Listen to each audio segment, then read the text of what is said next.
अमेरिकालाई चुनौती दिन सक्ने रुस चीन हुँदा हुँदै पनि उनीहरूलाई G7 को सदस्यता लिने दिने काम कारबाही किन गरेनन् भने यो वास्तवमा विशुद्ध रूपले राजनीतिक सिद्धान्तसँग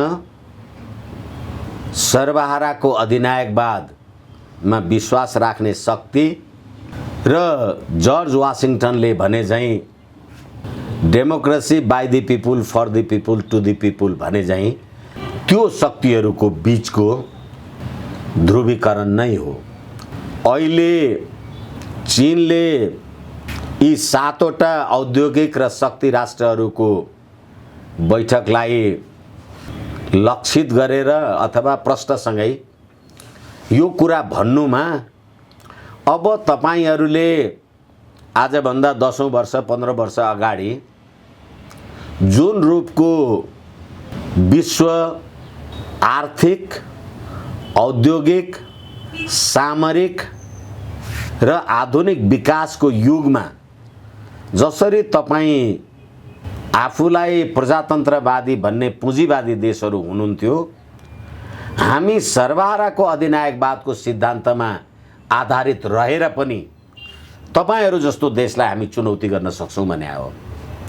र हामीले धेरैचोटि सुनेका छौं चीन अब अहिले संसारमा अमेरिकाको प्रतिस्पर्धामा उदाएको शक्ति राष्ट्र, आर्थिक रूपले पनि सम्पन्न शक्ति राष्ट्र भएको कारणले गर्दाखेरि चीनले मलाई लाग्छ नेपाल जस्ता हामी जस्ता अब त अहिले त यो नेपालको राजनीतिक भाँड भैलो अथवा यो राज्य व्यवस्थाको गतिविधिलाई हेरेर त अब अविकसित देश भन्ने कि राष्ट्रै असफल हुन लाग्यो भन्ने त्यो ठाउँमा आफ्नो ठाउँमा छ।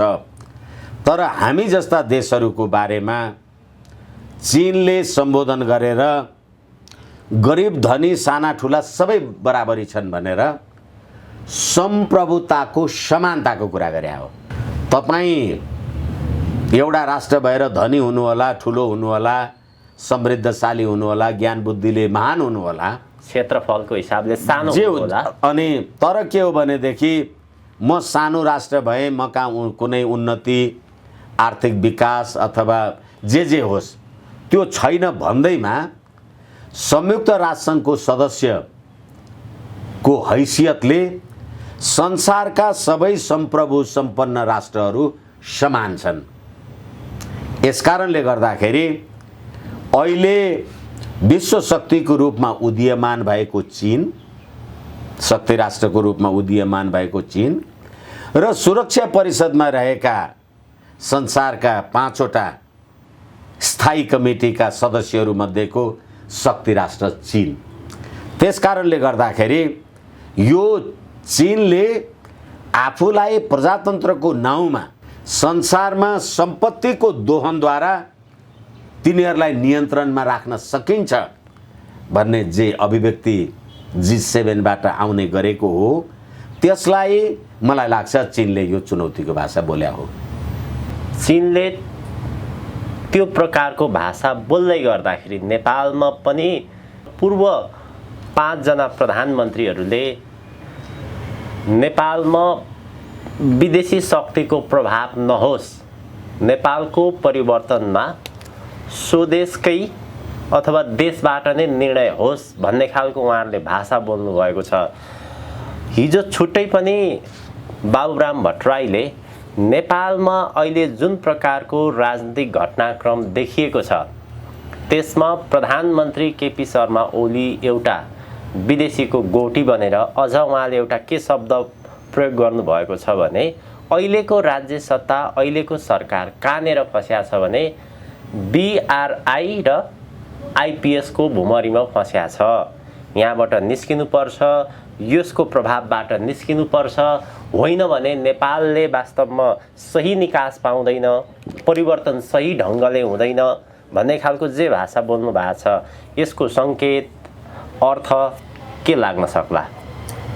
मैले आम सञ्चारसँग कुरा गर्दा धेरैचोटि भनेको छु यो राज्य प्रणाली नै नेपाली जनताको प्रणाली होइन। नेपाली जनताको राजकीय सत्ता र सम्प्रभु सत्ता नेपाली जनतामा निहित रहेन भनेर मैले जे भनेको थिएँ, अस्तिको दिन यो देशका 5वटा भूतपूर्व प्रधानमन्त्रीहरूले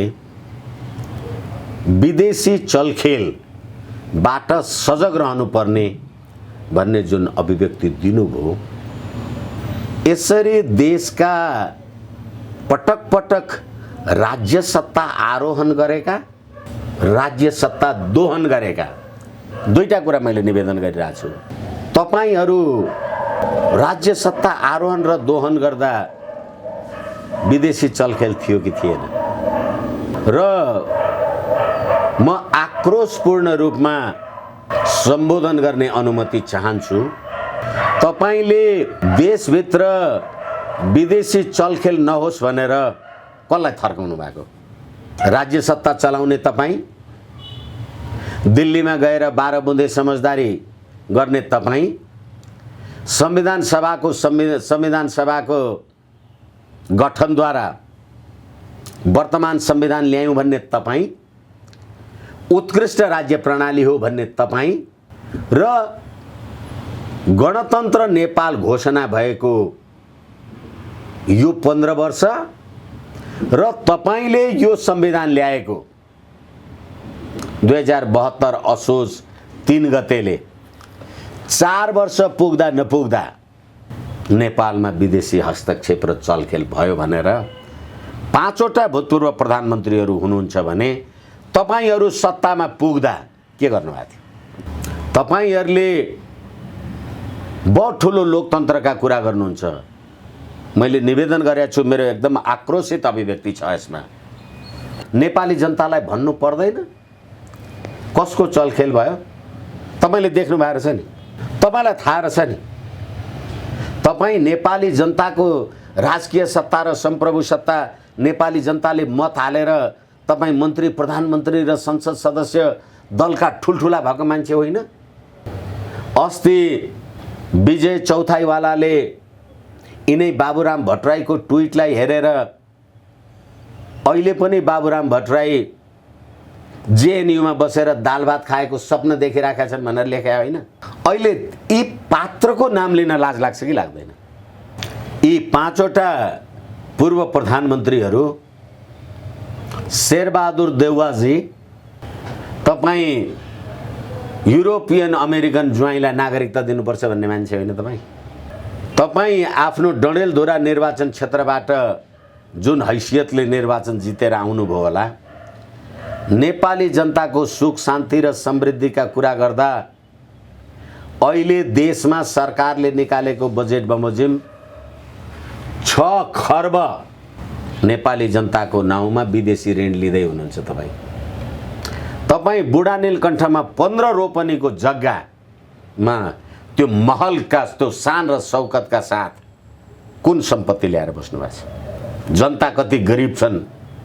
अहिले कोरोना महामारीको बेलामा अघि पनि म सुन्दै थिएँ, ट्याङ्करमा पेट्रोल भर्ने मजदुरलाई कोरोना खोप नदिएको कारणले उनीहरू मरिराखेका छन्। तपाईँ अहिले विदेशी चलखेलको कुरा गर्दै हुनुहुन्छ। कहिले गर्दै हुनुहुन्छ? तपाईले प्रतिनिधि सभाबाट वैकल्पिक सरकार बनाउन सक्नु भएन। तपाईले सम्मानित सर्वोच्च अदालतमा हिजो पुस 5 गते प्रतिनिधि सभा विघटन हुँदा फागुन 11 गते पुनर्स्थापित भइसकेपछि जुन प्रकारको नङ्गा नाच नेपाली जनताका अगाडि देख्नुभयो, एउटा दलको सदस्य भएर अर्कोमा सही छाप गर्ने, एउटा पार्टीको मान्छे भएर अर्कोमा जाने, अथवा जे छन् यी नङ्गा नाच, तपाईहरूको संसदीय प्रजातन्त्रमा नेकपा एमालेको संसद सदस्य माधव नेपाललाई शेरबहादुर देउवाको प्रधानमन्त्री पदमा मन्जुर गर्नुपर्छ भन्नलाई कसले सिकायो? यो आजको परिस्थिति हेर्दाखेरि सबभन्दा बढी चिन्ता चाहिँ यो देशमा संविधान जान लाग्यो, गणतन्त्र जान लाग्यो, नेपाली जनताको अधिकार खोसिन लाग्यो भन्ने सवालमा बरु नेपाली जनता त्यति चिन्तित भएको देखिएन। माधव कुमार नेपाल, शेरबहादुर देउवा, प्रचण्ड, बाबुराम भट्टराई लगायतका यी व्यक्तिहरू छन्, यति चिन्तित हुनुहुन्छ कहिले विदेशी शक्तिले चरम रूपमा खेल्यो, नेपालको परिवर्तनमा विदेशी हस्तक्षेप हुँदैन भन्नुहुन्छ, कहिले कहिले मुलुक एउटा गम्भीर दुर्घटनातर्फ गयो, यस्ता खालका भाषाहरू बोलिरहनु भएको छ। उहाँहरूलाई बढी चिन्ताले सताउनुको कारण के हो? यो देशप्रति साह्रै राष्ट्रवाद आएर वफादार भएर के हो? यो म निवेदन गर्दै थिएँ, यो संविधान सङ्कटमा पर्न लाग्यो। यो संविधानको धारा 89 को ङ राजनीतिक दल सम्बन्धी ऐन 2073 को दफा 28-31 तपाईँ जुन दलको सदस्य भएर निर्वाचित भएर आउनुभयो, तपाईँले त्यो दल परित्याग गर्नुभयो भने तपाईँको संसद सदस्य सिद्धिन्छ।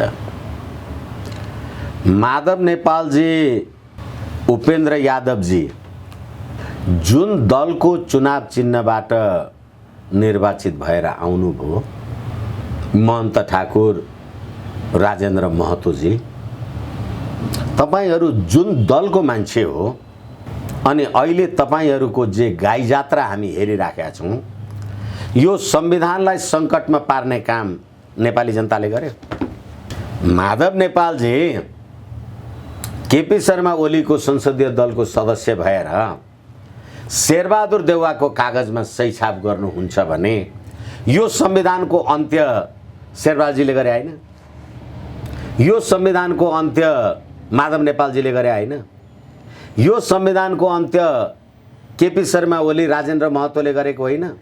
किनभने यो संविधान जारी हुँदाका बखत मधेस आन्दोलनको नाउँमा तपाईले यो संविधान डढाउनु भएको थियो नि राजेन्द्र महतोजी। अहिले त्यो संविधान अन्तर्गतको तपाईँ उप प्रधानमन्त्री हुनुहुन्छ भनेपछि सङ्घीय लोकतान्त्रिक गणतन्त्रात्मक धर्मनिरपेक्ष संविधान बाँकी छ कि डढ्यो? अब तपाईँ अहिले यो संविधान अन्तर्गतको शपथ ग्रहण गरेर नेपालको राजकीय सत्ता, सार्वभौम सत्ता नेपाली जनतामा निहित रहेको संविधानप्रति पूर्ण वफादार रहन्छु भनेर शपथ ग्रहण गर्नुभयो। राजेन्द्र महतोजी एक्लै कुदेर त शपथ ग्रहण गर्नु भएन, प्रधानमन्त्रीजीले उप प्रधानमन्त्री बनाउनु भयो होला। अनि प्रधानमन्त्रीजीले उप प्रधानमन्त्री बनाएपछि अनि राष्ट्रपतिजीले शपथ ग्रहण गराउनु भयो होला। मैले तपाईलाई फेरि पनि आक्रोशका साथ के निवेदन गरेको भने तपाईँ जनतामा निहित रहेको, सार्वभौम सत्ता निहित रहेको संविधानको शपथ ग्रहण गरेर आफ्नो विभागीय मन्त्रालयमा आउँदा बहुल राष्ट्रिय राज्य बनाउने र हामी बहुल राष्ट्रिय राज्यका लागि राष्ट्रिय मुक्ति आन्दोलनको तयारीमा छौँ भनेपछि के नेपाललाई बहुल राष्ट्रिय राज्यको रूपमा तपाईले जातको आधारमा, भातको आधारमा, भाषाको आधारमा, भूगोलको आधारमा विभाजन गर्न खोजेको हो? तपाईले विभाजन गर्न खोजेको हो भने यो संविधानको धारा 3 ले बहुभाषिक, बहुजातीय, बहुधार्मिक नेपाल एक स्वतन्त्र राष्ट्र हो भनेर लेखेको छ। तपाईले त्यो राष्ट्र विखण्डनको कुरा गर्नुभयो नि। अनि त्यस्तो राष्ट्र विखण्डनको कुरा गर्ने मान्छेलाई चित्त बुझाउनको लागि नागरिकता अध्यादेश ल्याउनु भयो नि। अनि तिनैलाई चित्त बुझाउनका लागि राष्ट्रपतिजीकोमा शपथ ग्रहण गर्नुभयो नि। भने अब बहुल राष्ट्रिय राज्य बनाएर देशलाई टुक्रा टुक्रा जातीय आधारमा बनाउनु पर्छ भन्ने उप प्रधानमन्त्री बनाउने प्रधानमन्त्रीजी र राष्ट्रपतिजी उहाँहरूले यो संविधानको चिरहरण गर्नुभयो कि भएन? पूर्व 5 प्रधानमन्त्रीको एकैछिन मैले तपाईले भन्नुभएको प्रश्नलाई सम्बोधन गर्ने प्रयासको लागि बाबुराम भट्टराईजीको कुरा छोड्नुहोस्, त्यो पनि कुरा गरौँला हामी। तर अहिले सत्तामा रहेको प्रधानमन्त्री राष्ट्रपतिले नै संविधान डढाउने मान्छेलाई राज्य सत्तामा राख्नुभयो। अब संविधान समाप्त हुन लाग्यो भनेर बाबुरामले कोहोलो हाल्नु के अर्थ छ? अब केपी शर्मा ओलीजीसँगको सम्झौता बमोजिम नागरिकता संविधान संशोधन गर्ने कार्यदल बनायौँ भन्नु, नेपाली जनताको 90% नेपाली जनताको सहभागितामा तपाईले संविधान बनाए भन्नुहुन्छ, यो संविधान बनाए भन्नुहुन्छ। प्रतिनिधि सभा पनि विघटन गरेर अनि संविधान संशोधन कार्यदल बनाउनुहुन्छ। 90% नेपाली जनताको समर्थन छ तपाईलाई। यो संविधान कसले डढायो? सरकारले डढाएन। अनि अब बाबुराम विदेशी चलखेल यो भन्नुहुन्छ, आदि इत्यादि भन्नुहुन्छ भनेपछि त हिजो दिल्लीमा 12 बुँदे समझदारी गर्दाखेरि त्यो नेपालभित्रको चलखेल थियो। यो संविधानलाई उत्कृष्ट भन्नेहरू तपाईँ 5 वटा भूतपूर्व प्रधानमन्त्री, एउटा वर्तमान प्रधानमन्त्री र राष्ट्रपति मात्रै नजोड्नुहोस्।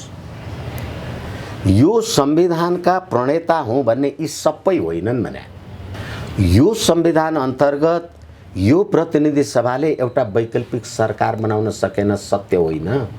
यो संविधान अन्तर्गत तपाईँ पनि राष्ट्रपति कहाँ प्रधानमन्त्री माग्न जानुभयो, म पनि गएँ। दुईटैलाई नगर्ने यही संविधान अन्तर्गत होइन। यो संविधानको धारा 61 ले राष्ट्रपति राष्ट्रिय एकताको प्रतीक, यो संविधानको पालन र संरक्षण गर्छ भन्दा यो देशको राष्ट्रपतिलाई तिमी भनेर सम्बोधन गर्ने तपाईहरू 5-6 जना भूतपूर्व प्रधानमन्त्रीहरू होइन। अनि संविधान समाप्त गर्नलाई नेपाली जनता लागे? कसले गर्दैछ संविधान समाप्त? तपाईले बनाएको संविधान तपाईँ समाप्त गर्दै हुनुहुन्छ। अब अहिले विदेशी चलखेलका कुरा गर्नुहुन्छ। 71 करोडको सर्पको माला लाउने मान्छे, अर्बौंको ललिता निवास बेच्ने मान्छे, बुढी गण्डकीमा 9 अर्ब भ्रष्टाचार भएको प्रमाण देखाउँछु म, शेरबहादुर देउवा, केपी शर्मा ओली र पुष्पकमल दाहालजीको भ्रष्टाचारको भन्ने मान्छे, सेक्युरिटी प्रेस खरिद लगायतका ट्रान्सपरेन्सी इन्टरनेसनलले यो जति भ्रष्ट सरकार त देशमै छैन भनेको गतिविधिको कुरालाई अब अहिले बाबुराम भट्टराईजीले विदेशी चलखेल भन्नु के अर्थ छ? तपाईहरू आउनु भयो नै विदेशी चलखेलबाट होइन भने मैले अघि निवेदन गरेँ, तपाईँ नेपाली जनतालाई भन्नुस् न त, हाम्रो देशको राष्ट्र, राष्ट्रियता, राष्ट्रिय एकता, अखण्डता, स्वाधीनता, यो संविधान, यसको रक्षाका लागि यो विदेशी शक्तिले यस्तो यस्तो गतिविधि गरे, त्यसको विरुद्ध नेपाली जनतालाई एकताको सूत्रमा आह्वान गर्छु म भनेर भन्नुस् न। को उहाँहरूको रोदन चिन्ता के त? अहिले केपी शर्मा ओलीलाई जसरी अराष्ट्रिय तत्त्व, उहाँको राष्ट्रवाद नक्कली र विदेशी शक्तिसँग उहाँको चलखेल उठबस भयो भन्ने चाहिँ आरोप लगाइरहनु भएको छ। उहाँहरूको पक्षधर विदेशी शक्ति पक्षधर कमजोर भयो, उहाँहरूलाई छोडिदियो, ओलीलाई बोक्यो, त्यस कारणले उहाँहरूको चिन्ता रोदन हो। अब फेरि पनि मैले तपाईलाई निवेदन गरेँ, 12 बुँदे समझदारीका सहयात्रीहरू कसैले पनि नेपालमा शान्ति, सुरक्षा, सुव्यवस्था, नेपाली जनताको हित, उन्नति, राष्ट्रिय हित गर्न सकेनन् भन्ने कुराको प्रमाण हो यो। फेरि पनि म तपाईलाई भन्दैछु प्रदीपजी, यो 14-15 वर्षको दरमियानमा यी 5 जना प्रधानमन्त्री, भूतपूर्व प्रधानमन्त्री, तपाईलाई गणतन्त्र बलियो बनाउनलाई कसले रोकेको थियो? तपाईकै 12 बुँदेमा समझदारी गर्ने केपी शर्मा ओली, नेकपा एमाले तपाईलाई गणतन्त्र कमजोर बनाउ। अहिले केपी शर्मा ओलीले गर्दा गणतन्त्र जाने भयो होइन। तपाईहरू गणतन्त्रका डिजाइनकर्ता, गणतन्त्रका प्रणेता हुँ भन्ने तपाईहरूले एकले अर्कालाई गरेको रिस मात्रै हो। असफल त गणतन्त्र पनि, असफल त संविधान पनि।